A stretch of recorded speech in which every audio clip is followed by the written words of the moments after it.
ஒரு நிமிஷம் கோச்சுக்கிறேன் அதை பிடிச்சிங்க சுதர்சனையாக பார்க்க பெரிய பெயிண்ட் தெரியுதில்ல அப்படியே பிடிச்சி அருட்பெரும் ஜோதி அருட்பெரும் ஜோதி தனிப்பெரும் கருணை அருட்பெரும் ஜோதி தயாபெரும் ஜோதி தயாபெரும் ஜோதி தனிப்பெரும் தயாபெரும் ஜோதி எல்லாம் வல்ல அருட்பெரும் ஜோதி ஆண்டவரின் பேரருளால் நம் ஆன்மீக உயிராகிய மகாகுரு வள்ளல் பெருமானுடைய ஆசிரியரும் நம் தயவு தெய்வம் நம்ம ஆரியர் குருநாதர் அவருடைய பேராசியால் நாம் எல்லோரும் இன்று ஒன்று கூடி சன்மார்க்க சிந்தனையில் மூழ்கி சன்மார்க்கமயமாக வாழ்வதற்கான முயற்சிகளை எல்லோரும் மேற்கொள்வதற்கான ஒரு சூழலை அவர்களுடைய அருளால் உருவாக்கப்பட்டிருக்கிறது. அவர்களுக்கு முதலில் நன்றி சொல்லுவோம்.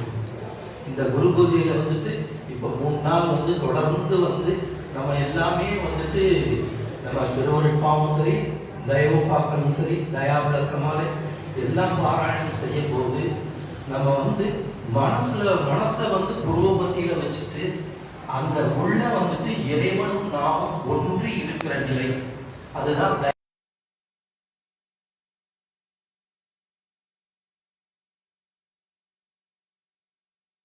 அதுதான் ரொம்ப முக்கியம்.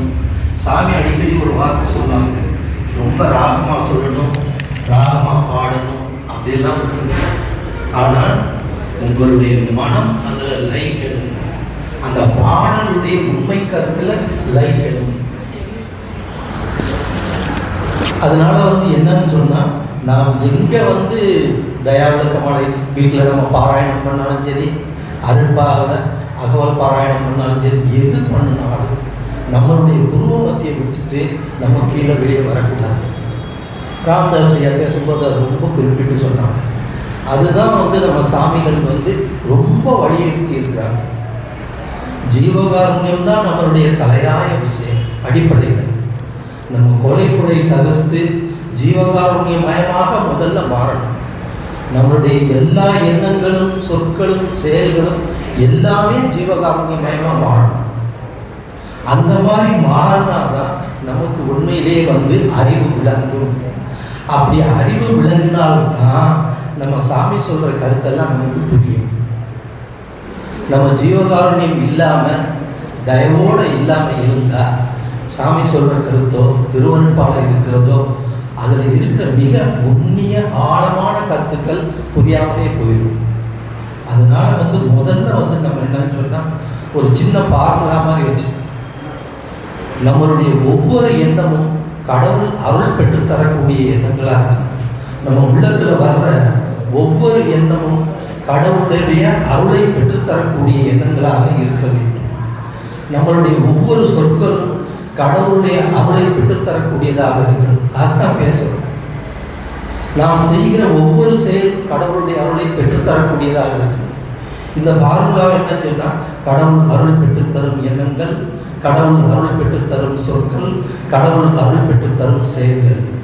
இப்படி ஒரு சின்ன ஃபார்முலாவை மனசுல வச்சுட்டு நம்ம வாழணும்.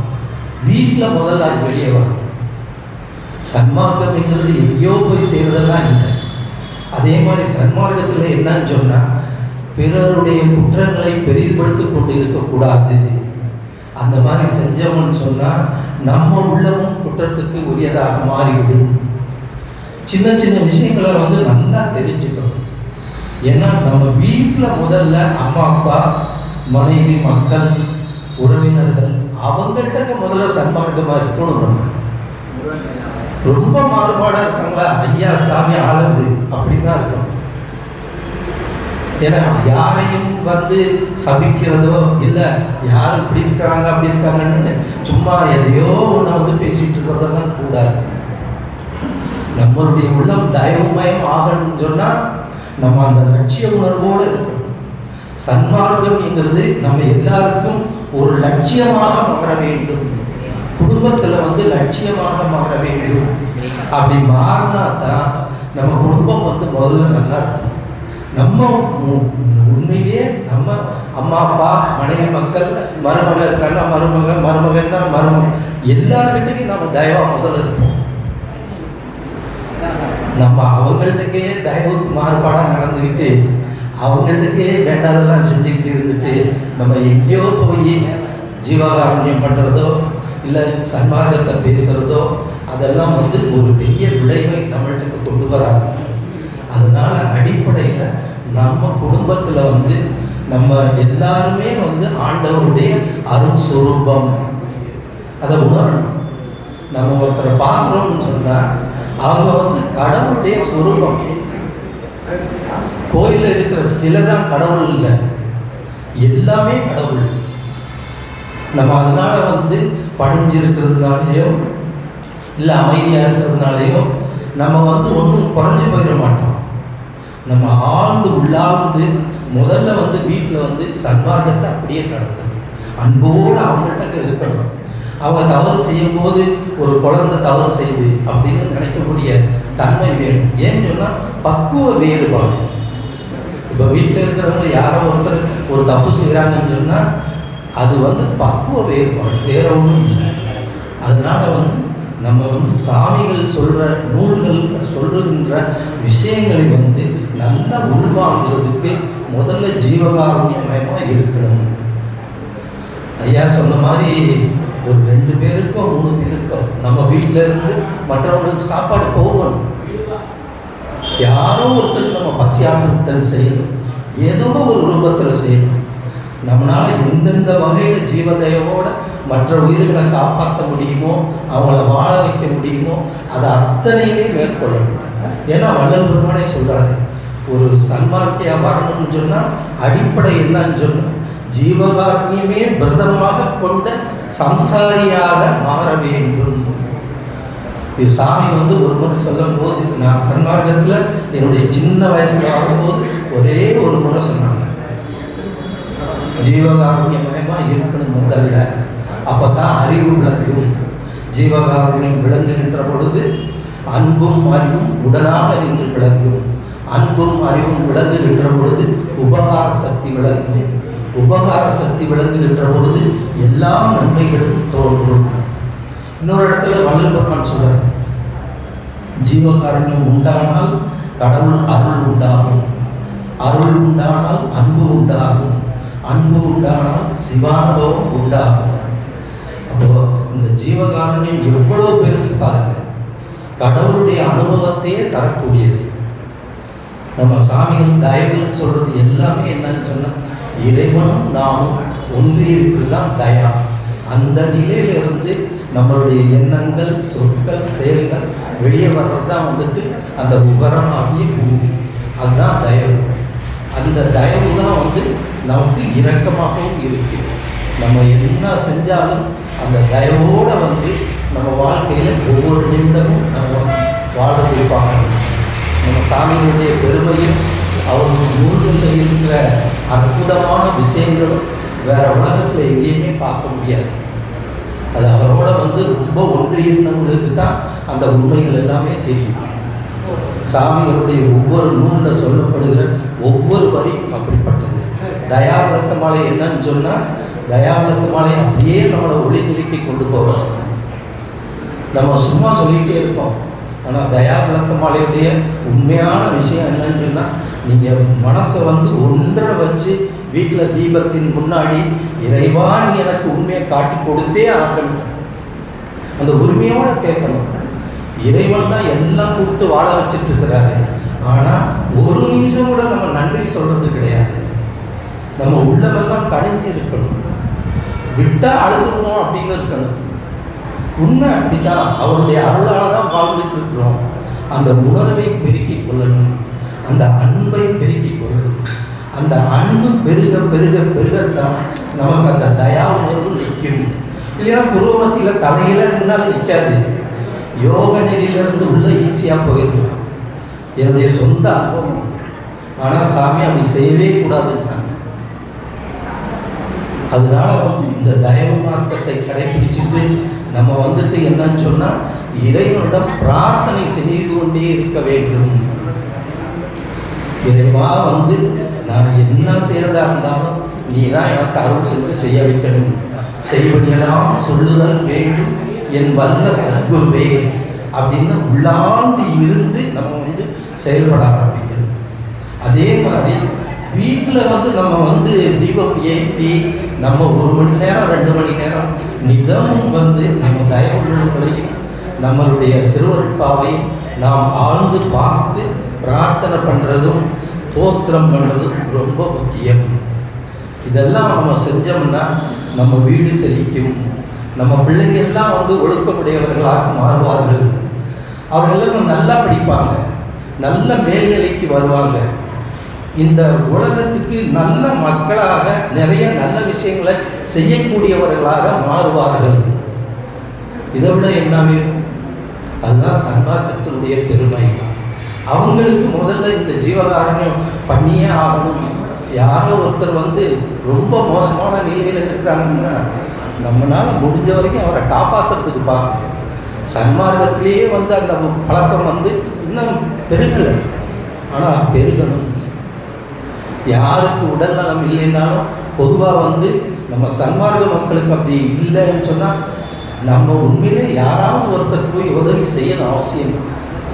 அது எல்லாமே ஜீவகாருண்யத்தில் பெருமானும் சாமி சொல்கிறது பரஜீவகாருண்யம், உயிர் காத்தல்ங்கிறது அவ்வளோ முக்கியம்.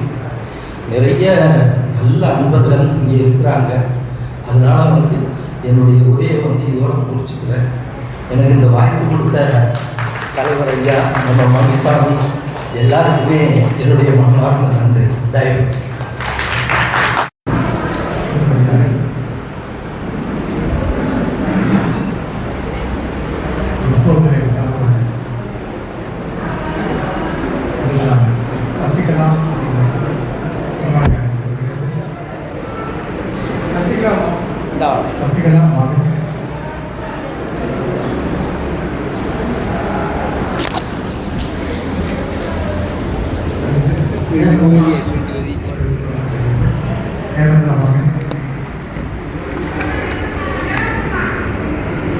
தான் அங்கே இருக்காங்க,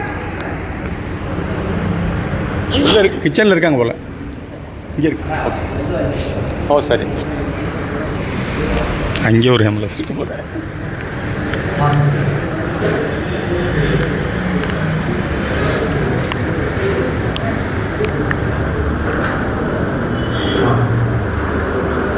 லட்சுமி அவர்கள்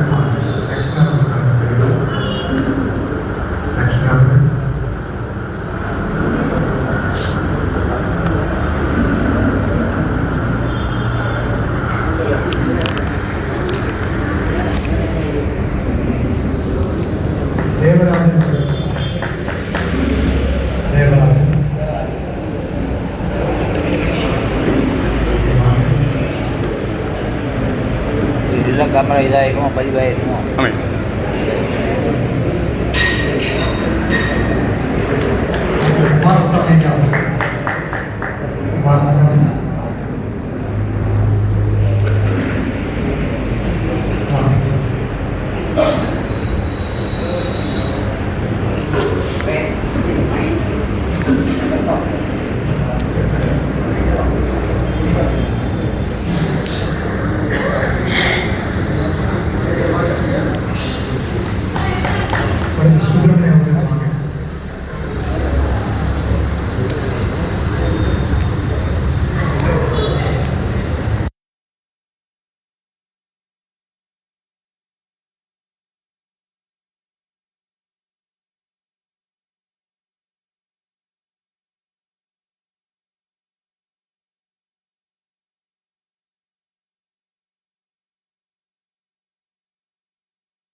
இந்த விழா மிக சிறப்பாக நடைபெற்று அதில் வந்த எல்லோரும் பாக்கியவர்கள். நிச்சயமாக இங்கு அமர்ந்திருக்கும் எல்லோருமே குருவின் அருளை பெற்றவர்கள். குருவின் அருளால் இங்கே அடிக்கடி வருவதற்கு எனக்கும் வாய்ப்பு கொடுத்துள்ளது. அதை மிகவும் நான் மகிழ்ச்சியேன்.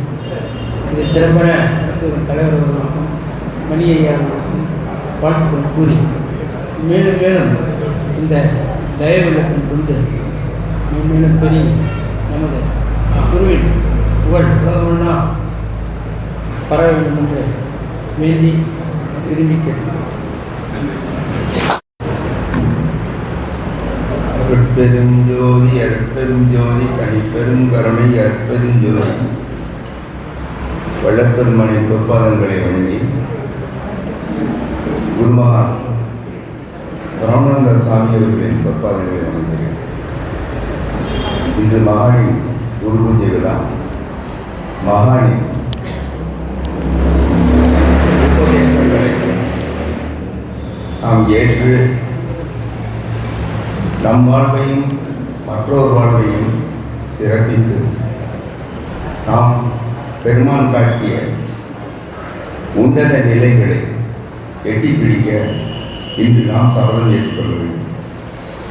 இந்த மகான் நம்முன் கண்முன் தோன்றி கண்முன் நமக்கு உபதேசங்களை வழங்கியவர். அவருடைய தீஷண்யம், அவருடைய வழிகாட்டுதல், அவருடைய உபதேசங்கள் அனைத்தும் நம்மளை ஏறாமல் நிமிஷம் ஏற்கக்கூடிய வெகு சக்தி வாய்ந்த மந்திரங்கள் என்று சொல்ல வேண்டும். அவர்களை முதலில் நான் சந்தித்த போது சத்தியகான தோட்டத்தில் அவர்கள் நேரடியாக என்னை பார்த்தார்.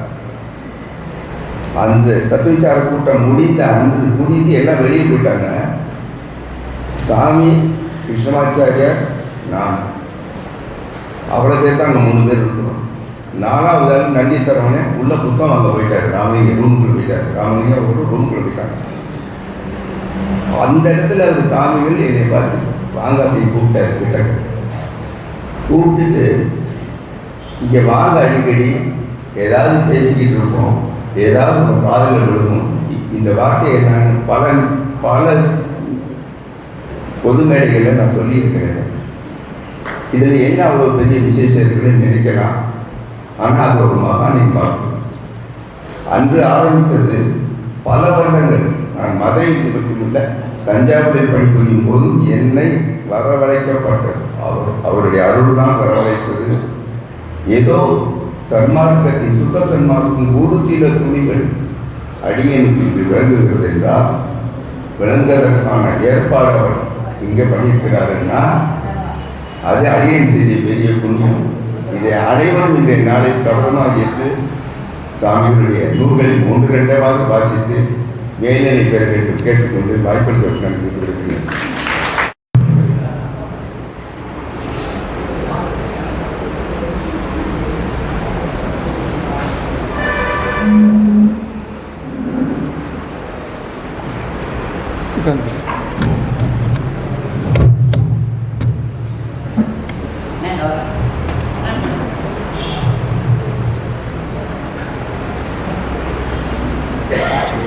கொஞ்சம் கொடுங்க, மைக் கொடுங்க.